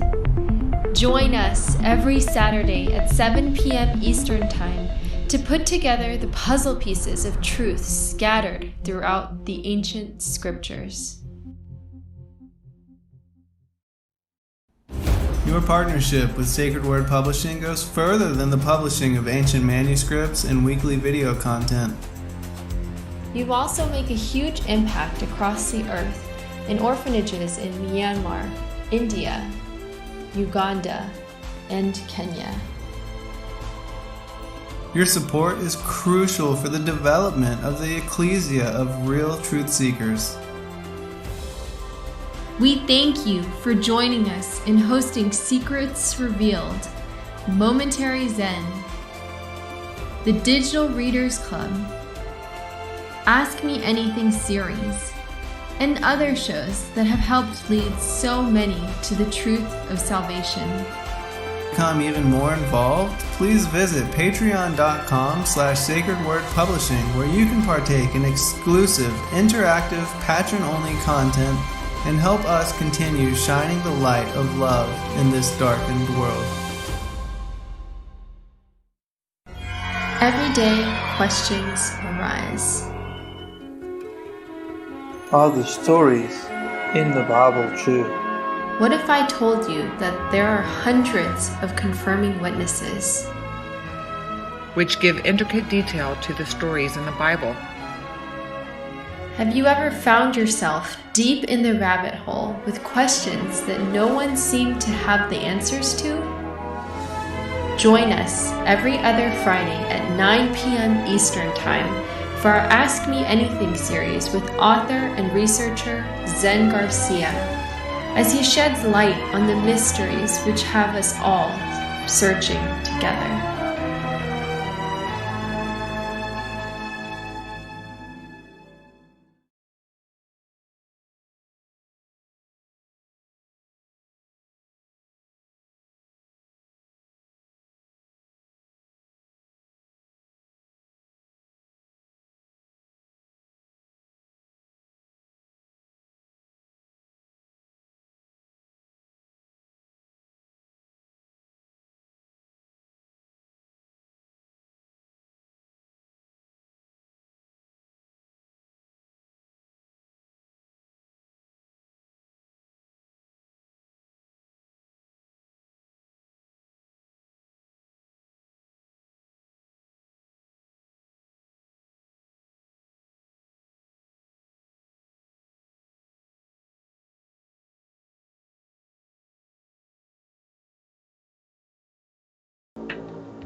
All right, welcome back, everybody, for a final segment. As per usual, the show is flying by, but covering a lot of really incredible information and very relevant for consideration. Mm-hmm. And so I will turn it back over to you. Oh, okay. Let me switch over to Genesis 17, I guess. Somebody in the chat room said, "Do they get a Black & Decker pecker checker verification badge?" Or something when they're done. That's hilarious. Oh man. Okay. All right. Genesis 17. And when Abram was 90 years old and 9, the Lord appeared to Abram and said unto him, I am the Almighty Elohim. Walk before me and be thou perfect. And I will make my covenant between me and thee and will multiply thee exceedingly. And Abram fell on his face, and Elohim talked with him, saying, As for me, behold, my covenant is with thee, and thou shalt be a father of many nations. Neither shall thy name be or any more be Abram, but thy name shall be Abraham. For a father of many nations have I made thee. And I will make thee exceeding fruitful, and I will make nations of thee, and kings shall come out of thee. And I will establish my covenant between me and thee and thy seed after thee in their generation, for an everlasting covenant, to be a God unto thee and to thy seed after thee. And I will give unto thee and to thy seed after thee the land wherein thou art a stranger, all the land of Canaan, for an everlasting possession. And I will be their Elohim. And Elohim said unto Abraham, Thou shalt keep my covenant, therefore, thou and thy seed after thee in their generations. This is my covenant, which ye shall keep between me and you and thy seed after thee. Every man child among you shall be circumcised, and ye shall circumcise the flesh of your foreskin, and it shall be a token of the covenant betwixt me and you. And he that is 8 days old shall be circumcised among you, every man child in your generations. He that is born in the house or bought with money of any stranger, which is not of thy seed. He that is born in thy house, and he that is bought with thy money, must needs be circumcised. And my covenant shall be in your flesh for an everlasting covenant. And the uncircumcised man-child, whose flesh of his foreskin is not circumcised, that soul shall be cut off from his people. He hath broken my covenant. And Elohim said unto Abraham, For Sarai thy wife, thou shalt not call her name Sarai, but Sarah shall her name be. And I will bless her, and give thee a son also of her. Yea, I will bless her, and she shall be a mother of nations. Kings of people shall be of her. Then Abram fell upon his face and laughed, and said in his heart, Shall a child be born unto him that is 100 years old? And shall Sarah that is 90 years old bear? And Abram said unto God, Oh, that Ishmael might live before thee. And God said, Sarah thy wife shall bear thee a son indeed, and thou shalt call his name Isaac. And I will establish my covenant with him for an everlasting covenant, and with his seed after him. And as for Ishmael, I have heard thee. Behold, I have blessed him, and will make him fruitful, and will multiply him exceedingly. 12 princes shall he beget, and I will make him a great nation. But my covenant will I establish with Isaac, which Sarah shall bear unto thee at this set time in the next year. And he left off talking with him, and Elohim went up from Abraham. And Abraham took Ishmael his son, and all that were born in his house, and all that were bought with his money, every male among the men of Abraham's house, and circumcised the flesh of their foreskin in the selfsame day, as God had said unto him. And Abraham was 90 years old and 9 when he was circumcised in the flesh of his foreskin. And Ishmael his son was 13 years old when he was circumcised in the flesh of his foreskin. In the selfsame day was Abraham circumcised, and Ishmael his son. And all the men of his house, born in the house and bought with money of the stranger, were circumcised with him. Dude, that had to have been one rough conversation. Like I'd have been like, okay, you say you heard from God, right? Yeah, I need to hear from you too. Right. Let me get a confirming witness. Yeah, I'm going to need to lay the fleece out on this one. I'm going to need a dream or something. You got to know that's what, that's pretty, I mean, I was done when I was eight days old, so I don't remember it. But if I was 13 or age of, knowing. You said he told you what? Yeah, he said, what? Are you sure about that?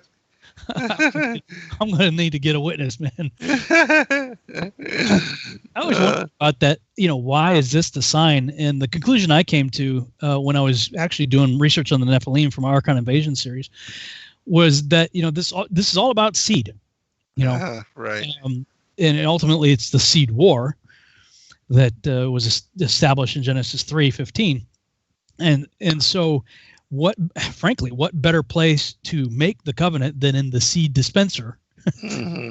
Like, I mean, if you're going to raise up seed, that's what you're going to do it with. So that's the item that needs to have the covenant. Mm-hmm. Effectively, the seed, like all covenant, is cut, cut with blood. So, essentially, it's coming through the blood, Mm-hmm. of the seed dispenser that the seed is the promise is coming through. Yeah, and the other thing is that the whole thing of that we are to live for the spirit and not the flesh.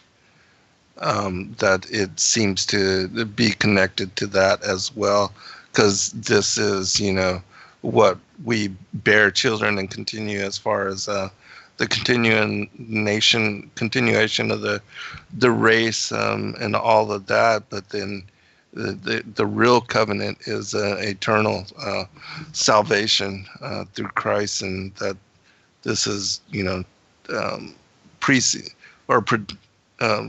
trumps even that of the flesh.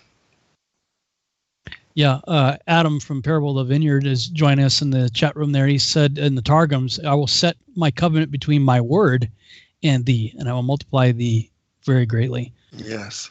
There it is again, man. That's huge. Mm-hmm. Yeah, it's in the writings of Abraham that way as well. But I'll read from the Targum. Chapter 17, and then at some point you need to pick up with Jubilees too. Oh yeah, tonight we can certainly try. Yeah. We don't want to go too far ahead from there. Yeah, right. All right, chapter 17, the Targum. And Abram was the son of 99 years, and the Lord appeared to Abram and said to him, I am El Shaddai. Serve before me and be perfect. Shalem in thy flesh, and I will set my covenant between my word and thee, and I will multiply thee very greatly. And because Abram was not circumcised, he was not able to stand, but he bowed himself upon his face, and the Lord spake with him, saying, Behold, I have confirmed or divided my covenant with thee, and thou shalt be the father of many peoples, and thy name shall be no more called Abram, but Abraham shall be thy name, because to be the father of a great multitude of peoples have I appointed thee. And I will make thee exceeding fruitful, and will set thee for congregations, and kings ruling over people shall come forth from thee. And I have established my covenant between my word and thee, and thy sons after thee, in their generations for an everlasting covenant, to be a God to thee and to thy sons after thee. And I will give to thee and to thy sons after thee the land of thy habitation, all the land of Canaan, for an everlasting possession, and I will be to them Eloah.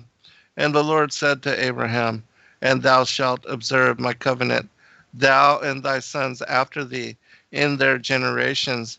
This is my covenant that you shall observe between my word and you, and your sons after you. Every male of you being circumcised, though he have not a father to circumcise him. And you shall circumcise the flesh of your foreskin, as a sign of the covenant between my word and you. And the son of 8 days shall be circumcised among you, every male in your generations, from him who is brought up in your house, or bought with your silver, unto every son of the peoples who is not of you. He who is circumcised shall circumcise him who is brought up among you, or bought with your silver. And it shall be my covenant in your flesh, for a covenant forever.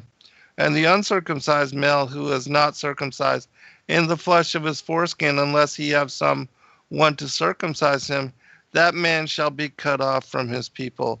He hath made my covenant to pass away. And the Lord said to Abraham, the name of Sarah, thy wife, shall be no more called Sarah, for Sarah shall be her name. And I will bless in her body, and will also give from her a son to thee, and I will bless him, and he shall be for assemblies, and kings ruling over nations shall be from her. And Abraham fell on his face and wondered, and said in his heart, shall the son of 100 years have progeny? And Sarah, the daughter of 90 years, bear a child? Jerusalem. And Abraham bowed upon his face and wondered.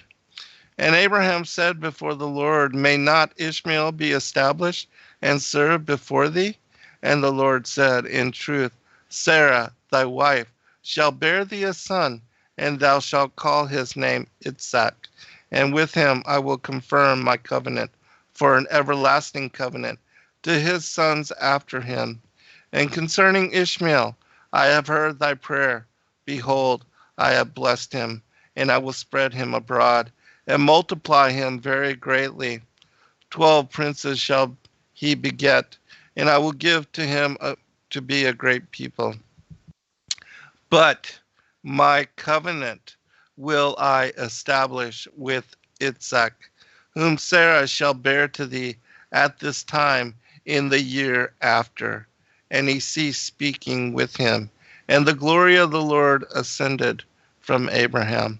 And Abraham took Ishmael his son, and all brought up in his house, and all bought with money, every male among the household, people of Abraham, and he circumcised the flesh of their foreskin on the same day in which the Lord spake with him. And Abraham was the son of 99 years when he circumcised the flesh of his foreskin. In the same day, in the 14th year, was Abraham circumcised, and Ishmael his son, and every man of his house, the house trained, and the purchase with money of the sons of the people was circumcised with him.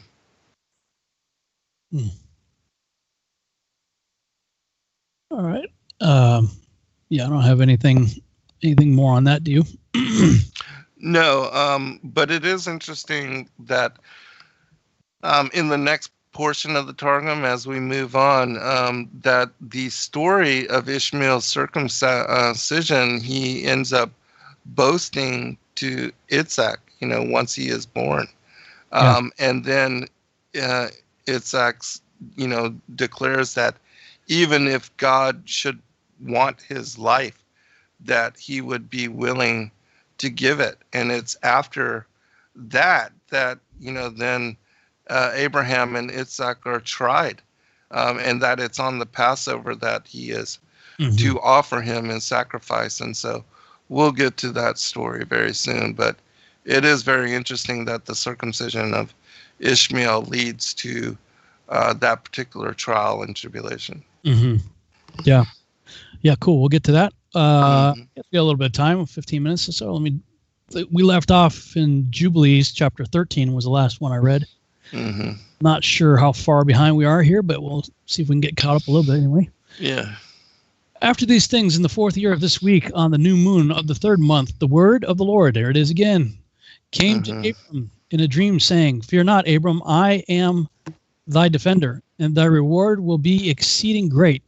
And he said, Lord, Lord, what wilt thou give me, seeing I go hence childless? And the son of Mesech, the son of my handmaiden, is the Mesech Eleazar. He will be my heir, and to me thou hast given no seed. And he said unto him, this man will not be thy heir, but one that will come out of thine own bowels, he will be thine heir. And he brought me forth abroad, and he brought him forth abroad, and said unto him, look toward heaven and number the stars, if thou art able to number them.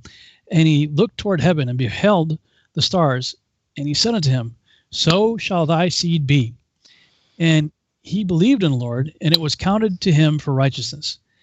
And he said unto him, I am the Lord that brought thee out of Ur of the Chaldees to give thee the land of the Canaanites, to possess it forever. And I will be God unto thee and to thy seed after thee.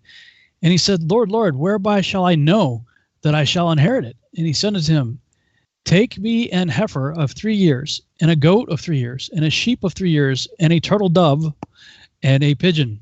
And he took all these in the middle of the month, and he dwelt at the oak of Mamre, which is near Hebron.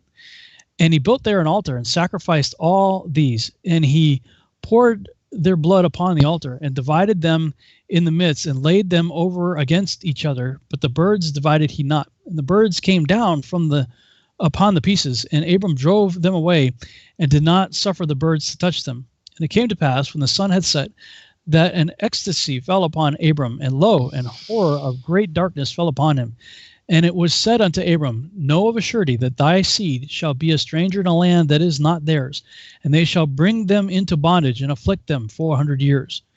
And the nation also to whom they will be in bondage will I judge, and after that they shall come forth thence with much substance. And thou shalt go to thy fathers in peace, and be buried in a good old age. But in the 4th generation they shall return hither, for the iniquity of the Amorites is not yet full. And he awoke from his sleep, and he arose, and the sun had set, and there was a flame, and behold, a furnace was smoking, and a flame of fire passed between the pieces.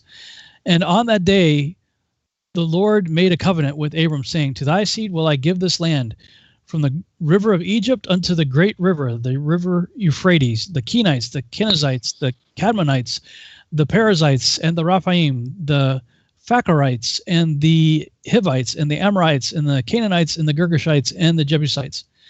And the day passed, and Abram offered the pieces and the birds, and their fruit offerings, and their drink offerings, and the fire devoured them. And on that day we made a covenant with Abram, according as we had covenanted with Noah in this month. And Abram renewed the festival and ordinance for himself forever. And Abram rejoiced and made all these things known to Sarai his wife. And he believed that he would have seed, but she did not bear. And Sarai advised her husband Abram and said unto him, go in unto Hagar, my Egyptian maid. It may be that I shall build up seed unto thee by her. And Abram hearkened unto the voice of Sarai his wife, and said unto her, do so. And Sarai took Hagar, her maid, the Egyptian, and gave her to Abram, her husband, to be his wife. And he went in unto her, and she conceived and bare him a son. And he called his name Ishmael in the 5th year of this week, 1965 AM. And this was the 86th year in the life of Abram. Chapter 15. And in the 5th year of the 4th week of this Jubilee, in the 3rd month, in the middle of the month, Abram celebrated the feast of the first fruits of the grain harvest. And he offered new offerings on the altar, the first fruits of the produce unto the Lord, an heifer, and a goat, and a sheep on the altar, and a burnt sacrifice unto the Lord. Their fruit offerings and their drink offerings he offered upon the altar with frankincense. And the Lord appeared unto Abram and said unto him, I am God Almighty. Approve thyself before me, and be thou perfect. And I will make my covenant between me and thee, and I will multiply thy seed exceedingly. And Abram fell on his face, and God talked with him and said, behold, my ordinance is with thee, and thou shalt be the father of many nations. Neither shall thy name any more be called Abram, but thy name from henceforth, even forever, shall be Abraham. For the father of many nations have I made thee. And I will make thee very great, and I will make thee into nations, and kings shall come forth from thee. And I shall establish my covenant between me and thee, and thy seed before thee, throughout their generations, for an eternal covenant, so that I may be a God unto thee, and to thy seed after thee. And I will give to thy seed I guess is a typo here, land where thou hast been a sojourner, the land of Canaan, that thou mayest possess it forever, and I will be their God. And the Lord said unto Abraham, as for thee, do thou keep my covenant thou and thy seed after thee, and circumcise ye every male among you, and circumcise your foreskins. And it shall be a token of an eternal covenant between me and you. And the child on the 8th day ye shall circumcise every male throughout your generations, him that is born in the house, or whom ye have bought with money from any stranger, whom ye have acquired, who is not of thy seed. He that is born in thy house shall surely be circumcised, and those whom thou hast bought with money shall be circumcised. And my covenant shall be in your flesh for an eternal ordinance. And the uncircumcised male, who is not circumcised in the flesh of his foreskin, on the 8th day, that soul shall be cut off from the people, for he has broken my covenant. And God said unto Abram, as for Sarai, thy wife, her name shall no more be called Sarai, but Sarah shall be her name. And I will bless her and give her a son by her. And I will bless him, and he shall become a nation, and kings of nations shall proceed from him. And Abram fell on his face and rejoiced, and said in his heart, shall a son be born to him that is 100 years old? And shall Sarah, who is 90 years old, bring forth? And Abram said unto God, O that Ishmael might live before thee. And God said, Yea, and Sarah also shall bear thee a son, and thou shalt call his name Isaac, and I will establish my covenant with him, an everlasting covenant, and for his seed after him. And as for Ishmael, also have I heard thee, and behold, I will bless him, and make him great, and multiply him exceedingly, and he shall beget 12 princes, and I will make him a great nation. But my covenant will I establish with Isaac, whom Sarah shall bear to thee in these days, in the next year. And he left off speaking with him, and God went up from Abraham. And Abraham did according as God had said unto him. And he took Ishmael his son, and all that were born in his house, and whom he had bought with his money, every male in his house, and circumcised the flesh of their foreskin. And on the selfsame day was Abram circumcised, and all the men of his house, and those born in his house, and all those whom he had bought with money from the children of the stranger were circumcised with him. This law is for all generations forever. And there is no circumcision of the days, and no omission of one day out of the 8 days, for it is an eternal ordinance, ordained and written on the heavenly tablets. I guess it doesn't end at the cross then. And everyone, if words mean things, and everyone that is born, the flesh of whose foreskin is not circumcised on the 8th day, belongs not to the children of the covenant, which the Lord made with Abraham, but to the children of destruction. Ruh-roh, Rorge. Nor is there, moreover, any sign on him that he is the Lord's, but he is destined to be destroyed and slain from the earth, and to be rooted out of the earth, for he has broken the covenant of the Lord our God. And for all the angels of the presence, and all the angels of sanctification, have been so created from the day of their creation, and before the angels of the presence of the angels of sanctification, he hath sanctified Israel, that they should be with him and with his holy angels.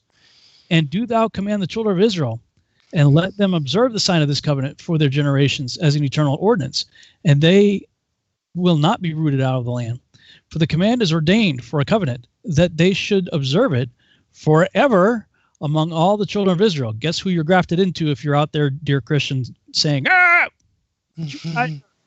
Read Romans chapter 11. For Ishmael and his sons and his brothers and Esau, the Lord did not cause to approach him, and he chose them not because they are the children of Abraham, because he knew them, but he chose Israel to be his people, and he sanctified it and gathered it from amongst all the children of men. For there are many nations and many peoples, and all are his, and over all hath he placed spirits in authority to lead them astray from him. Interesting. But over Israel he did not appoint an angel or spirit, for he alone is their ruler. And he will preserve them and require them at the hand of his angels and his spirits and at the hand of his powers, in order that he may preserve them and bless them, and that they may be his and he may be theirs from henceforth forever. And now I announce unto thee that the children of Israel will not keep true to this ordinance, and they will not circumcise their sons according to all this law, for in the flesh of their circumcision they will omit this circumcision of their sons, and all of them, sons of Beliar, will leave their sons uncircumcised as they were born. And there will be great wrath from the Lord against the children of Israel, because they have forsaken his covenant and torn aside from his word and provoked and blasphemed, insomuch as they do not observe the ordinance of this law, for they have treated their members like the Gentiles, so that they may be removed and rooted out of the land. And there will no more be pardon or forgiveness unto them, so that there should be forgiveness and pardon for all the sin of this eternal error. Wow. Excellent. We just finished in time, but there's so much to comment here. So right. Let's do the first segment of my show next week, dealing with the Jubilees account here. We'll reread it if we have to. The rest for the 200th thing, we'll do a call-in shows. All right. Sounds good, man. Be blessed. Good night, all. All right. Blessings, everyone. Shalom.